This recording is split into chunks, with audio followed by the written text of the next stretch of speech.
The doctor had barely rounded the corner of the hallway when my brother said to his wife, quiet and certain, the way he'd always talked about money, like it was the only language worth speaking, 2 weeks. 3, if we're being generous, then we list the cottage. I kept my eyes shut. The hospital pillow smelled like bleach and artificial lavender. My left hand was threaded through an IV line, and the cardiac monitor above my bed beeped in the slow mechanical rhythm that everyone in that room assumed was the sound of me failing. My brother Neil was wrong about a lot of things in his life, but he'd always had a knack for timing. His wife Harlow's voice came next, clipped and precise. What about the RRSP transfer? We need to get POA signed before she's too far gone to be considered competent. The lawyer said as long as she can hold a pen, we're fine. I didn't move. I didn't breathe faster. I had spent 11 years as a project manager on some of the most chaotic construction sites in southern Ontario, and I had learned a long time ago that the most dangerous thing you can do in a crisis is let the other side know what you know. So I lay there, I listened, I memorized every word. The cardiologist had come in that morning with a resident and a clipboard, and he had explained it the way doctors do when they've already rehearsed the conversation in the hallway. Carefully, gently, like he was delivering something fragile. Hypertrophic obstructive cardiomyopathy, severe arrhythmia, a structural abnormality they hadn't caught until now. Surgical intervention was possible but high risk given the presentation. Without it, they were looking at weeks, maybe less. Neil had sat in the blue plastic chair by the window and nodded slowly, like a man who had just been told a renovation quote was going to run over budget. Harlow had her phone in her lap the whole time. When the doctor left, I closed my eyes, not because I was weak, because I needed to think. And then I heard what I heard. 2 weeks, then we list the cottage. The cottage, our father's cottage, the one on the eastern shore of Georgian Bay, 2 hours north of the city, at the end of a gravel road that flooded every spring, and that our father had driven without complaint every single Friday evening from the first long weekend in May until Thanksgiving. The one he had bought when Neil and I were children, a wreck of a place with a leaking roof and a dock that listed sideways into the water like a tired old man. The one where I had spent every summer of my childhood learning how to drive a boat, sand a floor, replace a window frame, hang a door properly so it actually closed in winter. Our father, Gordon, had been a civil engineer. He didn't believe in hiring things out that you could learn yourself. We had replaced the original cedar shingles on that roof together over 2 summers, me handing him shingles from the ladder below, him nailing them in with the kind of precision he brought to everything. We had rebuilt the entire dock from scratch. We had refinished every floor in that cottage by hand. When the old cast-iron wood stove cracked through the firebox, we drove to a salvage yard outside Barrie and found a replacement, loaded it into the bed of his pickup truck, and spent a full Saturday installing it ourselves. Neither of us could feel our hands by the time we were done. Neil had been at his girlfriend's place both of those weekends. When our father died 4 years ago, a stroke, sudden, no warning, he left the cottage to me. He left the bulk of his RRSP to both of us equally. He had updated his will 2 years before his death, quietly without telling either of us. His estate lawyer, a woman named Audra Finch practicing in Sudbury, had called us in after the funeral to explain the arrangements. Neil had not taken it well. He had spent the first year trying to convince me to sell the cottage and split the proceeds. Then he had spent the next 2 years not speaking to me much at all. And now here we were, me in a hospital bed in Hamilton with a damaged heart, and Neil already discussing listing dates with his wife. The betrayal didn't break me. It clarified everything. The cardiac ward on the 4th floor went quiet after 9 o'clock. The nurses did their checks and retreated to the station. Neil and Harlow had left around 6, after saying goodbye in the carefully modulated tones of people performing sadness in public. I waited until I was certain the hallway was empty. Then I sat up slowly, disconnected the pulse oximeter from my finger just long enough to make the call, and dialed the number I had known since I was a teenager. Wendell Price picked up on the second ring. Wendell was 71 years old and had been my father's accountant for nearly 30 years. He had helped structure the estate plan, reviewed every document before the will was finalized, and driven 4 hours from Sudbury to sit in the front row at the funeral. He made coffee too strong and talked too long about hockey, but there was not a dishonest bone in his body, and he had loved my father the way men of that generation love their closest friends, quietly, practically, without making a fuss about it. "Faye," he said. His voice was careful. He'd already heard. "I need you to listen to me carefully," I said, keeping my voice low. "I need you to call Audra Finch first thing tomorrow morning, and then I need you to come down here." There was a pause. What did they say? Weeks, they think. But Wendell, I stopped. I pressed the back of my hand against my mouth for a moment. Neil is already talking about listing the cottage. He mentioned 2OA. He mentioned the RRSP. He was talking to Harlow about it while I was lying in the bed pretending to be asleep. The silence on the other end was so complete I could hear his kitchen clock. Those are his words? Wendell asked finally. His exact words. Another pause. I'll be there by noon. He arrived the next morning at 11, wearing the same canvas jacket he wore every winter, holding a thermos of terrible coffee and a manila folder thick enough to function as its own evidence. He sat in the chair beside my bed, the same chair Neil had sat in, and looked at me for a long moment with the expression my father used to call Wendell's working face. I've already spoken to Audra, he said. Everything in the will is airtight, but we need to talk about what happens if they push for a capacity assessment before you can act. They won't get one. I sat up straighter. Because I'm going to be the one deciding what happens to my own medical care. I need the healthcare directive updated today. Wendell opened the folder. Audra drafted an updated directive last night. She's driving down this afternoon. We'll get it witnessed properly. He also brought something else, a name. Dr. Terence Gould was a cardiac surgeon at St. Michael's Hospital in Toronto, who had been performing a newer, less invasive procedure for cases presenting exactly like mine, cases that other cardiologists still classified as inoperable under older clinical guidelines. Wendell had looked him up the night after I called. He had printed off 3 papers the man had published. You haven't gotten a second opinion from someone who actually knows what's possible, Wendell said. He set the papers on the tray table and looked at me steadily. He was not asking me whether I intended to fight. He already knew. I picked up the papers and started reading. Audra Finch arrived at 2 in the afternoon wearing a dark blazer and carrying a leather briefcase that looked like it had survived multiple decades of Ontario winters. She was 60-something, lean, and entirely without patience for wasted time. She laid the documents out on my tray table with the efficiency of someone who had done this 1,000 times. Healthcare directive, she said. You are naming Wendell as your substitute decision-maker for medical purposes, revoking your brother's informal standing. The secondary directive specifies that you are to receive every available treatment option before any transition to palliative care is considered, no exceptions. I signed without hesitation. Estate documents, she continued. I've drafted an amended codicil to the existing will. It establishes a formal cottage trust, the Gordon Colton Memorial Trust, using your family's name, which takes the property permanently off the market and designates it for use by engineering scholarship recipients as an annual skills program. Administration is held jointly between you when... She slid the stack toward me. I picked up the pen. One more, she said. This is a formal legal notice to your brother that any attempt to obtain power of attorney over your affairs will be contested immediately and on the record. I signed the whole stack. Each signature felt like sealing a door. Audra gathered the pages, tapped them into alignment, and slid them back into her briefcase. She looked at me once before she left. Your father made the right call, she said quietly. Then she was gone. 3 days later, Dr. Gould's team reviewed my file and ordered new imaging. The resident who took my updated history was thorough in a way the Hamilton team hadn't been, asking about family history, timing of symptoms, medications, things the first cardiologist had moved past too quickly. The call came on a Thursday afternoon. Dr. Gould had a steady, unhurried voice, the voice of someone who had delivered a lot of news in both directions and who understood the difference. Mrs. Colton, he said, the abnormality identified in the initial echocardiogram is real and the arrhythmia is serious. I'm not dismissing that. But your original cardiologist was working from an older risk model. The procedure we perform here has an 83% success rate for presentations like yours. You are not out of options. Not even close. I set the phone down in my lap and looked at the ceiling. I was not going to die. The thought arrived the way cold water hits you when you jump off a dock in June. Total, sudden, shocking in every direction at once. I pressed my hand flat against the hospital blanket. I breathed.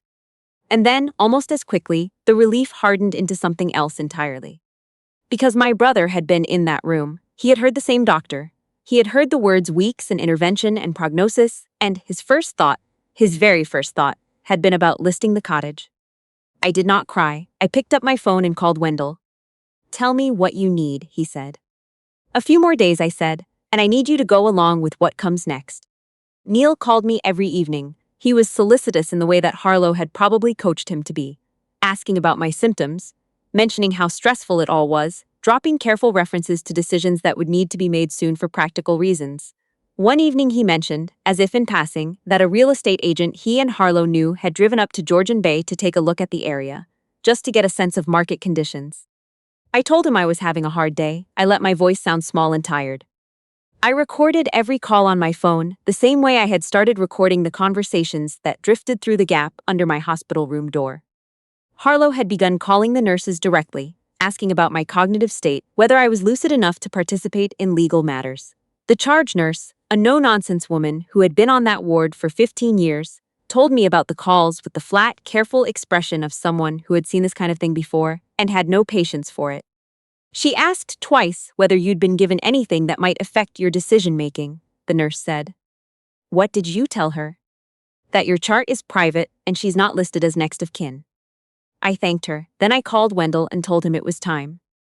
Neil's idea to hold a gathering at the cottage was, if I am being honest, almost too perfect. He framed it as something I'd want.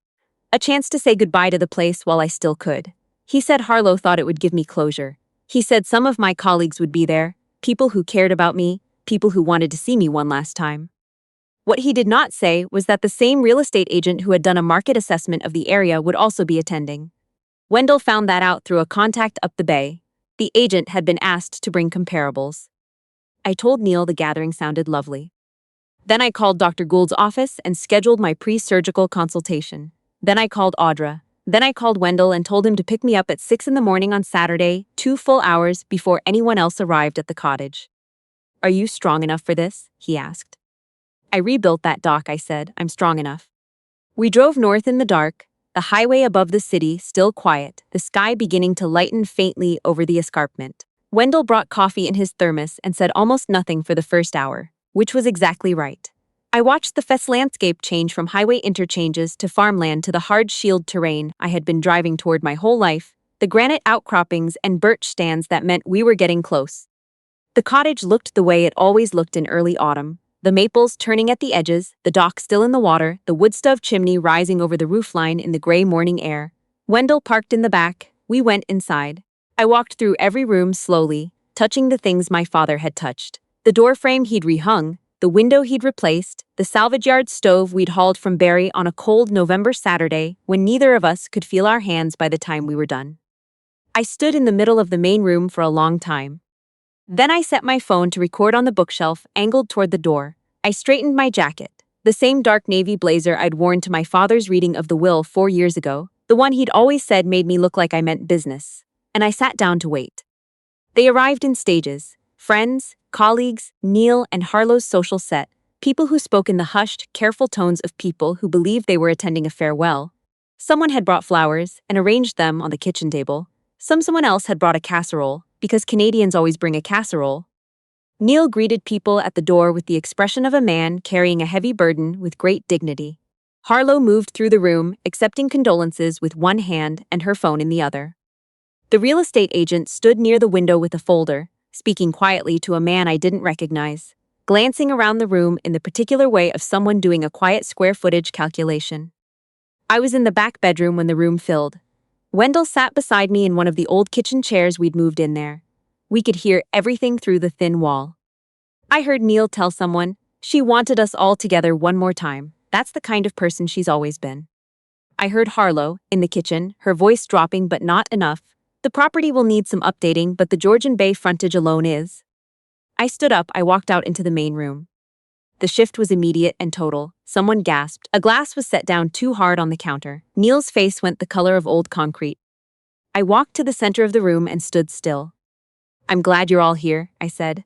My voice was steady, because there are a few things you need to hear.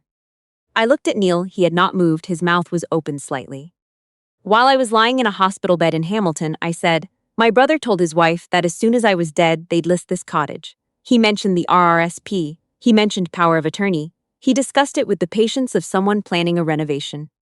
I pulled my phone from my jacket pocket and set it on the table beside the casserole dish. I pressed play. Neil's voice filled the room. 2 weeks, maybe 3. Then we list the cottage. Harlow behind it, we need to get POA signed before she's too far gone to be considered competent. And more the evening calls I had recorded from the hospital room, Harlow's conversations with the nurses about my cognitive state, references to a buyer, to market conditions, to timing. The room was absolutely silent. A woman I recognized from my office had both hands pressed over her mouth. The real estate agent had closed his folder. A man near the fireplace took a slow, deliberate step backward. Neil found his voice first. Faye, you're on medication, you're not. I am not on any medication affecting my cognition. I kept my voice level. I have a full evaluation from Dr. Terence Gould at St. Michael's in Toronto confirming that my condition is treatable, that I am fully competent, and that I have been competent for every decision I have made over the past 2 weeks. I placed the folder Audra had prepared on the table beside the phone. The cottage is held in an irrevocable trust. It cannot be sold, transferred, or listed by anyone. The RRSP designations are documented in a will that has been on file since the week after our father's funeral. There is nothing to list. There is nothing to transfer. There is nothing in this cottage that belongs to either of you. Harlow made a sound, something between a protest and a recalculation, and turned to Neil. Tell them she's not well. Tell them. There is no one in this room who believes that, I said. I said it simply, the way you say a fact. Harlow stopped. Neil looked around at the faces of people who were looking back at him the way people look when they have witnessed something they cannot pretend they didn't see. He picked up his jacket from the back of a chair. He did not look at me again. Neil, I waited until he turned. It's a 2-hour drive back to the city. You have time to think about what kind of person you want to be after today. They left without the casserole. The legal process that followed was thorough and, in the end, mercifully brief. Neil retained a family law attorney and filed for a capacity review, citing medication I hadn't been taking, and the alleged undue influence of Wendell, whom the filing described as an outside party with a financial interest in the deceased's estate. Audra responded with the healthcare directive, the time-stamped trust documents, Dr. Gould's full evaluation, and the recorded history of Neil and Harlow's communications regarding my property while I was hospitalized. The capacity review board took 4 hours. My surgery at St. Michael's was scheduled for the following month. The procedure took 3 hours. I was home in 6 days. By the time the board issued its findings, full competence confirmed, no grounds for challenge, case dismissed, I was already back at my desk reviewing project drawings for a mixed-use development in Kitchener-Waterloo. Neil did not appeal. The Georgian Colton Memorial Trust, using our family's name the way my father would have wanted, now operates a 2-week summer skills program for engineering students on scholarship at Laurentian University. They come up to Georgian Bay and they learn how to repair things, how to sand and refinish a floor, how to hang a door so it closes properly in winter, how to read the water and tie a dock line that holds in weather, how to look at something broken and decide it is worth saving. Wendell oversees it with the same careful attention he brought to 30 years of my father's accounts. He is, he says, too old for the heavy lifting. He is very good at telling the students they're doing it wrong, and then explaining precisely why, which is a skill my father also had, and which I have come to think of as its own form of love. I drive up every summer for the opening week. I sleep in the same room I slept in as a child. I drink coffee on the dock in the morning and watch the light come up over the water and think about a man who believed that the most important things a person could know were how to build something with their hands and how to recognize someone worth trusting. He was right about both. My brother texted me once, about 8 months after the gathering at the cottage. 2 sentences. He said he hoped I was feeling better. He said things had been difficult between him and Harlow. I read it twice, then I set my phone face down on my desk and went back to work. Wendell turned 72 in March. I drove up to Sudbury and we had dinner at his kitchen table, the same table where, 4 years ago, I had sat with him and Audra going over my father's estate, trying to understand what had been left and what it all meant. He made the same terrible coffee. We talked about the scholarship students coming that summer, about a section of the dock that needed new decking before July, about nothing important and everything that mattered. Before I left, he walked me out to my car the way he always did, slowly, hands in his coat pockets, squinting a little in the cold March air. Your father used to say, he started, and then stopped, the way he sometimes did when he was choosing his words carefully. He used to say the measure of a person is what they do when nobody's watching, but I think he was wrong about one thing. I waited. Sometimes people are watching, Wendell said, and the measure of a person is what they do anyway. I drove south, with the heater running and the highway empty and the shield rolling away behind me into the dark, and I thought about a man who could never have imagined what I would have to do to protect the things he built. And I thought, he prepared me for it anyway. Every turned wrench, every cold Saturday, every door we hung together until it was right. That is enough. That has always been enough.